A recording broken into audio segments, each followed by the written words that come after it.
अस्सलाम वालेकुम दोस्तों, उम्मीद करता हूँ कि सब खैरियत से होंगे। आज इस वीडियो में आपको मैं पीपीएससी असिस्टेंट सब इंस्पेक्टर के 2014 के पेपर में से मैथ पोर्शन यानी कि मैथ से रिलेटेड जितने भी क्वेश्चन हैं वो आपको सॉल्व कराऊंगा। उसकी पार्ट 1 यानी कि पहली वीडियो है, उसमें तकरीबन 10 से 11 क्वेश्चन है, लेकिन मैं आपको इस वीडियो में 5 क्वेश्चन सॉल्व करवाऊँगा। ठीक है, और जो बाकी क्वेश्चन होंगे वो इंशाल्लाह मैं अगली वीडियो में आपको बताऊँगा कि वो कैसे सॉल्व करने हैं। तो चलें इसको शुरू करते हैं। पेपर के मुताबिक क्वेश्चन नंबर 31 है, the price of A mobile is RS 8600। कह रहा है कि एक मोबाइल की जो कीमत है वो 8600 रुपये है, and inclusive of 10% general sales tax, यानी कि उसके अंदर 10% जो है वो जनरल सेल्स टैक्स भी शामिल है। ठीक है, what is the original price of the mobile. तो हमने क्या करना है, ओरिजिनल प्राइस फाइंड करनी है उस मोबाइल की। ठीक है, क्वेश्चन मैं आप लोगों को एक दफ़ा फिर से बता देता हूँ कि एक मोबाइल फ़ोन है जिसकी कीमत 8600 रुपये है और इसके अंदर 10% GST भी शामिल है। GST mean general sales tax. ठीक है, तो हमने उसकी ओरिजिनल प्राइस बतानी है कि उसकी ओरिजिनल प्राइस क्या होगी। तो इसके जो पॉसिबल आंसर्स हैं वो हमारे पास 4 हैं। एक है 7000, एक है 7818 रुपीज़, दूसरा है 10000 और एक है 8000। तो इसका जो करेक्ट आंसर है वो हमारे पास है बी पार्ट, यानी कि 7818 रुपये। तो इसकी एक्सप्लेनेशन देख लेते हैं कि ये आंसर किस तरह से आता है। हमारे पास let the price of mobile is x, कह रहा है कि जो ओरिजिनल प्राइस है ना उसकी हमने वो लेट कर लिया कि वो कितनी है, मेरे पास एक्स है। तो अगर ओरिजिनल प्राइस एक्स है तो also the price of mobile is RS 8600 and inclusive of 10% general sales tax, यानी कि उसकी जो प्राइस मोबाइल की प्राइस है ना वो 8600 रुपये है, जिसमें 10% जनरल सेल्स टैक्स भी शामिल है। तो अब हमारे पास क्या हो जाएगा, original price plus 10% of GST is equal to किसके आ जाएगा, 8600 के। तो ये सिंपल सा एक फार्मूला आप लोगों को सामने मैंने लिखा हुआ है कि original price plus general sales tax. General sales tax चूँकि हमारे पास 10% है तो 10% हमने उसमें क्या कर दिया, GST शामिल कर दिया है, यानी कि ऐड कर दिया है, और उन दोनों को मिला के जो प्राइस बन रही है वो मेरे पास कितनी है, 8600 है। तो अब ओरिजिनल प्राइस मैंने लेट की हुई है कितनी, एक्स। तो जो 10% ऑफ GST है वो क्या हो जाएगा, हमारे पास 10% ऑफ एक्स हो जाएगा, क्योंकि ओरिजिनल प्राइस का ही 10% है ना। ठीक है, तो ये मैं 10% लिखूंगा। तो याद रखें कि जब भी परसेंटेज वाली किसी अमाउंट को लिखना है आपने तो 10% परसेंट की जगह पे आपका क्या आ जाएगा, 1/100 आ जाएगा। ठीक है, क्योंकि परसेंट का मतलब होता है 100 में से या 100 पर। ठीक है, ये आपने बात याद रखनी। जब भी परसेंटेज का साइन आएगा तो उसको ख़त्म करने के लिए आपने 1/100 वहाँ पर लगा देना है। ठीक है, तो नेक्स्ट स्टेप में मैं यही काम करने लगा हूँ। इस परसेंटेज की जगह पर मैंने क्या किया, 1/100 लगा दिया। तो जो एक ज़ीरो इस ज़ीरो से क्या हो जाएगा, कैंसिल हो जाएगा। तो मेरे पास बच जाएगा x plus 1/10x is equal to किसके आ जाएगा, 8600 के। अब मैं इसको सॉल्व करना चाह रहा हूँ, तो इस पूरी इक्वेशन का जो मेरे पास एलसीएम आ रहा है ना वो 10 बन रहा है, यानी कि x के ओवर में 1 है प्लस 1/10 साथ में x है और 8600 के नीचे भी क्या आ रहा है, 1 आ रहा है। तो इस सारे का जो एलसीएम है वो क्या आ रहा है, 10 आ रहा है। तो मैं इसको दोनों तरफ मल्टीप्लाई कर देता हूँ 10 के साथ। ठीक है, तो मल्टीप्लाई बाय 10, तो 10 से मल्टीप्लाई करेंगे तो ये 10x बन जाएगा। जब 1/10 को x से यानी कि 1/10 को x को मल्टीप्लाई करेंगे 10 के साथ तो 10 से कैंसिल हो जाएगा और सिर्फ x बच जाएगा। ठीक है, और ये जब 8600 को 10 से मल्टीप्लाई करेंगे तो 86000 हो जाएगा। अब यहाँ पे 10x प्लस x है तो ये कितना हो जाएगा, मेरे पास 11x। मैंने चूँकि फाइंड करनी है ओरिजिनल प्राइस x फाइंड करनी है तो ये 11 उससे मल्टीप्लाई हो रहा है, तो दूसरी तरफ जाकर क्या हो जाएगा, डिवाइड हो जाएगा। तो जब 86,000 को 11 पे डिवाइड करेंगे तो इसका आंसर जो आएगा हमारे पास वो कितना आएगा, 7818 रुपीज़ अप्रॉक्सीमेटली। ठीक है, इसका आंसर जो है वो पॉइंट में आता है, तो मैंने पॉइंट में नहीं लिखा, अप्रॉक्सीमेटली करके 7818 रुपीज़ लिख दिया। ठीक है, और यही मैंने आप लोगों को इसका आंसर पहले बताया था। तो याद रहे कि इस तरह के कोई भी क्वेश्चन आ सकता है। मोबाइल की जगह पे वो बैग दे सकता है, बैग की जगह पे वो कोई भी इस तरह की चीज़ इलेक्ट्रॉनिक से रिलेटेड चीज़ दे सकता है, या उससे डिफरेंट कोई भी चीज़ दे सकता है कि इतनी उसकी कीमत है, उसमें इतना टैक्स शामिल है, तो उसकी ओरिजिनल प्राइस फाइंड करें। ठीक है, आप चेक करें कि 8600 उसकी कीमत थी, 10% टैक्स लगा के जो उसकी कीमत, उसकी 10% टैक्स को निकाल दिया है तो वो मेरे पास 7818 रुपीज़ रह गया। ठीक है, आप इसको दूसरे तरीके से भी कर सकते हैं, लेकिन ये सबसे आसान तरीका है। ठीक है, तो आप इस तरह से करेंगे तो आपको कोई भी मुश्किल पेश नहीं आएगी। इस तरह से क्वेश्चन नंबर हमारे पास 32 है, ये पेपर के मुताबिक है। आलिया बाटा ज्वेलरी सेट फॉर RS 86,000, कह रहा है कि आलिया ने एक ज्वेलरी सेट ख़रीदा है जो कि 84,000 रुपये का है और एंड सोल्ड फॉर 85,500, और उसने उसको बेच दिया है 85,500 रुपये का। तो वो कह रहा है फाइंड द परसेंटेज प्रॉफिट। ठीक है, तो हमने परसेंटेज प्रॉफिट फाइंड करनी है, प्रॉफिट की परसेंटेज। तो याद रहे कि प्रॉफिट की परसेंटेज फाइंड करने के लिए मेरे पास पहले प्रॉफिट होना चाहिए। ठीक है, और प्रॉफिट हम कैसे फाइंड करते हैं, सोल्ड प्राइस में से जो उसकी कास्ट प्राइस होती है उसको माइनस कर दें तो हमारे पास क्या आता है, प्रॉफिट आ जाता है। तो चलें इसके आप पॉसिबल ऑप्शन देखते हैं। ये ABC ऑप्शन है, डी दिए हुए, तो इसका जो करेक्ट आंसर है वो डी है, यानी कि 1.79%। तो इसकी एक्सप्लेनेशन देख लेते हैं कि ये आंसर किस तरह से आता है। सबसे पहले तो since bought price is equal to this and sale price is equal to this, तो मैं इसका प्रॉफिट फाइंड करूँगा। तो प्रॉफिट कैसे निकलेगा, ये मेरे पास बाट प्राइस है, ये मेरे पास इसकी सेल प्राइस है, तो जो प्रॉफिट होगा वो किसके इक्वल होगा, सेल प्राइस माइनस बाट प्राइस, यानी कि कॉस्ट प्राइस भी कह सकते हैं, परचेज प्राइस भी कह सकते हैं, आपकी अपनी मर्ज़ी है। तो मैं दोनों की कीमतें ऐड कर देता हूँ। तो इसका जो प्रॉफिट आ रहा है वो मेरे पास है 1500 रुपये। ठीक है, अब चूँकि हमें प्रॉफिट परसेंटेज फाइंड करनी है, तो प्रॉफिट परसेंटेज फाइंड करने के लिए मेरे पास फार्मूला है प्रॉफिट डिवाइडेड बाय उसकी कास्ट प्राइस यानी कि बाट प्राइस मल्टीप्लाई बाय 100। ठीक है, ये उसकी परसेंटेज फाइंड करने का फार्मूला है। याद रहे कि अगर प्रॉफिट है तो फिर भी यही फार्मूला है, अगर लॉस परसेंटेज फाइंड करनी है तो फिर भी यही फार्मूला होगा, लेकिन प्रॉफिट की जगह पे लॉस आ जाएगा, बाकी फार्मूला वही रहेगा। तो as percentage profit is given by, ये हमारे पास percentage profit is equal to या profit over bought price multiply by 100%। ठीक है, तो मैं इसकी जगह पे वैल्यूज़ पुट कर देता हूँ। तो ये जो 2 जीरो हैं, इस 2 जीरो से क्या हो जाएंगे, कैंसिल हो जाएंगे। तो इसका जो रिक्वायर्ड आंसर मेरे पास बनेगा सिंप्लीफिकेशन के बाद वो 1.79% आ जाएगा अप्रॉक्सीमेटली। ठीक है, और यही रिक्वायर्ड इसका आंसर है जो हमें पहले मैंने आप लोगों को बताया है। तो नेक्स्ट क्वेश्चन है हमारे पास 34 है।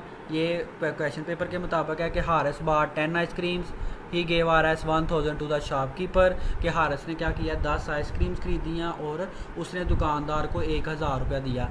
The shopkeeper return he RS 250, तो शॉपकीपर ने क्या किया, उसको 250 रुपये वापस कर दिए। For how much did he buy 1 ice cream, तो उसने एक आइसक्रीम कितने में ख़रीदी। ठीक है, सवाल को फिर मैं बता देता हूँ, समझा देता हूँ कि हारिस ने 10 आइसक्रीम्स खरीदी हैं और उसने दुकानदार को 1000 रुपये दिए और दुकानदार ने क्या किया, उसको 250 रुपये वापस कर दिए। तो वो कह रहा है कि वो फाइंड करें कि एक आइसक्रीम हमने कितने की ख़रीदी है। तो इसके पॉसिबल आंसर्स आपके सामने हैं। जो करेक्ट आंसर है वो है 75, यानी कि एक आइसक्रीम कितने की ख़रीदी गई है, 75 रुपीज़ की। तो इसकी एक्सप्लेनेशन देख लेते हैं। From the question it is clear that कि 10 ice creams plus 250 is equal to किसके आता है, 1000 के, क्योंकि ये 250 जो है वो हमें रिटर्न हो गया था और ये 10 आइसक्रीम्स खरीदी थी हमने, जमा 250 करें तो टोटल कीमत कितनी बनती है, 1000 रुपीज़। ठीक है, अब यहाँ पे मैं आइसक्रीम्स को लेट कर लेता हूँ कि वो क्या है, x है। Let the price of 1 ice cream is equal to x। तो 10 आइसक्रीम्स क्या हो जाएंगी हमारे पास, 10x हो जाएगा प्लस 250 इज इक्वल टू 1000। अब ये 250 प्लस का है, दूसरी तरफ जाकर क्या हो जाएगा, माइनस का। तो जो माइनस करेंगे तो 10x इज इक्वल टू आ जाएगा हमारे पास, ये मैं इसको थोड़ा सा एक्सप्लेन कर देता हूँ। 10x इज इक्वल टू आएगा 750 के। अब मैं चूँकि x फाइंड करना चाह रहा हूँ तो ये 10 मल्टीप्लाई हो रहा है, दूसरी तरफ जाकर क्या हो जाएगा, डिवाइड। तो 0 0 से कैंसिल, तो x का आंसर क्या है, 75। तो यही मैंने फाइंड आउट करना था। इसका मतलब है कि hence the price of 1 ice cream is RS 75 rupees. ठीक है, यही हमने फाइंड आउट करनी थी। तो चलें क्वेश्चन देखते हैं। क्वेश्चन नंबर 35 है, the price of a pen is RS 42। एक पेन की जो कीमत है वो 42 रुपीज़ है। And the notebook is 18। तो एक नोटबुक की जो कीमत है वो क्या है, 18 रुपीज़ है। एक पेन 42 रुपये में आ रहा है और एक नोटबुक जो है वो 18 रुपये में खरीदी जा रही है। Calculate how many pens and notebooks you can buy RS 480 in equal quantity. कह रहा है कि आपने नोटबुक्स और पेन जो हैं वो इक्वल क्वांटिटी में ख़रीदने हैं। तो फाइंड करें कि 480 रुपये में आप कितने पेन्स और कितनी नोटबुक्स ख़रीद सकते हैं। तो पॉसिबल आंसर्स आपके सामने हैं। इसका जो करेक्ट आंसर है वो डी है, यानी कि 8 ही पेन्स और 8 ही नोटबुक्स आप ख़रीद सकते हैं। कैसे ख़रीद सकते हैं एक्सप्लेन कर लेते हैं इसको। हमारे पास here the price of a pen is R S 42 and notebook is 18 के। एक पेन की कीमत 42 है और नोटबुक की कीमत जो है वो 18 रुपये है। तो मैं लेट कर लेता हूँ कि now consider we buy x piece of each then according to the condition. ठीक है, कि हमने क्या किया है, according to the condition x piece हमने पेन के ख़रीदे हैं और एक्स पीस ही हमने नोटबुक के ख़रीदे हैं। ठीक है, याद रहे कि आप इस क्वेश्चन को 2-3 तरीक़ों से कर सकते हैं, लेकिन ये सबसे आसान है ताकि आपको इससे मेथड से अच्छी तरह से आपको समझ भी लग जाएगी। अब चूँकि हमारे पास एक्स पेन्स हैं और एक्स ही नोटबुक्स हैं, तो दोनों को हमने इकट्ठा ख़रीदना है कितने रुपए में, 480 रुपये में। ठीक है, तो मैंने क्या किया, दोनों पेन्स और नोटबुक्स को ऐड कर दिया और टोटल जो कीमत बन रही है वो 480 बन रही है। अब पेन्स की तादाद कितनी है, यानी कि कीमत कितनी है 42 और नोटबुक की कितनी है 18। मैं वहाँ पे कीमतें लगा देता हूँ उसकी। अब ये 42x बन जाएगा, ये 18x बन जाएगा।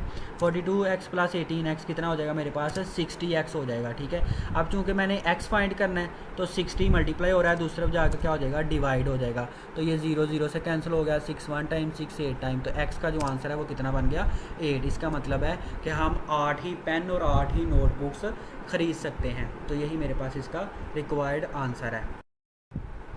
तो इसका नेक्स्ट पार्ट है, आफ्टर 32 ईयर्स फ्राम नाउ, अब से 32 साल बाद, अब boy will be 5 times age old he was 8 years back. एक लड़का है, उसकी उम्र 5 गुना हो जाती है उस उम्र के जो कि उसकी 8 साल पहले थी। तो how old he is now, कि उसकी उम्र जो है वो अब कितनी है। सवाल को एक दफ़ा समझ लें, क्योंकि स्टेटमेंट्स वाले क्वेश्चन हैं, इनकी स्टेटमेंट की समझ आ जाए तो सवाल करना मुश्किल नहीं होता। कि वो कह रहा है कि एक आफ्टर 32 ईयर्स फ्राम नाउ, अब से 32 साल बाद, अब वो आए एक लड़के की जो उम्र है वो 5 टाइम यानी कि 5 गुना हो जाएगी उस उम्र के जो कि उसकी 8 साल पहले थी। ठीक है, तो how old he is now, उस लड़के की अब उम्र कितनी है, ये हमने फाइंड करना है। तो पॉसिबल आंसर आपके सामने है। इसका जो आंसर रिक्वायर्ड है यानी कि करेक्ट आंसर है वो 18 ईयर्स है। तो इसकी एक्सप्लेनेशन देख लेते हैं। अब let the age of the boy is x, यानी कि अब जो उम्र है उस लड़के की वो कितनी है, एक्स है। तो इसका मतलब हुआ कि after 32 years his age will be x plus 32। याद रहे कि जब भी हमने बैक पे जाना है कि इस आज से 10 साल पहले, तो हम उसकी एज को यानी कि उसकी वैल्यूज़ को क्या करेंगे, माइनस करेंगे। ठीक है, लेकिन जब यहाँ से हमने आगे फ्यूचर में जाना है तो हम उसको क्या करेंगे, वैल्यूज़ को प्लस करेंगे। ठीक है, तो अब चूँकि हम आफ्टर 32 ईयर्स, अब से 32 साल बाद की वह बात कर रहे हैं, तो उसमें हमने क्या कर दिया, वैल्यू को ऐड कर दिया, x प्लस 32 बन गया। अब हम बैक पे जाते हैं कि बिफोर 8 ईयर्स यानी कि 8 साल पहले उसकी एज कितनी थी, x माइनस 8। ये मैंने आपको पहले बताया कि जब बैक पे जाना है तो माइनस करना है, जब फ्यूचर में जाना है तो आपने उसको क्या करना है, ऐड करना है।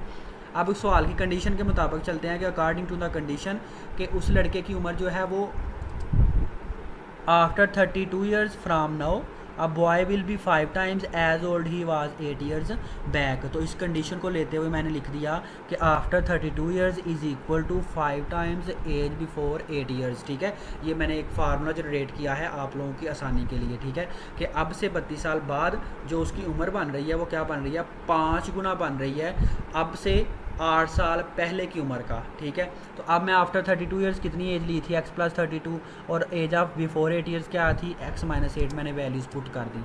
ठीक है जी, तो ये आपके पास इक्वेशन बन गई है। अब इस 5 को अंदर मल्टीप्लाई कर देना, ये 5x और ये 40 बन जाएगा। ये आपके पास एक और इक्वेशन नहीं बन गई। अब एक जैसी अमाउंट्स को एक साइड पर ले जाते हैं, ये प्लस का x है, दूसरी तरफ जाके माइनस का हो जाएगा, ये माइनस का 40 इधर आगे क्या हो जाएगा, लेफ्ट साइड पे प्लस का हो जाएगा।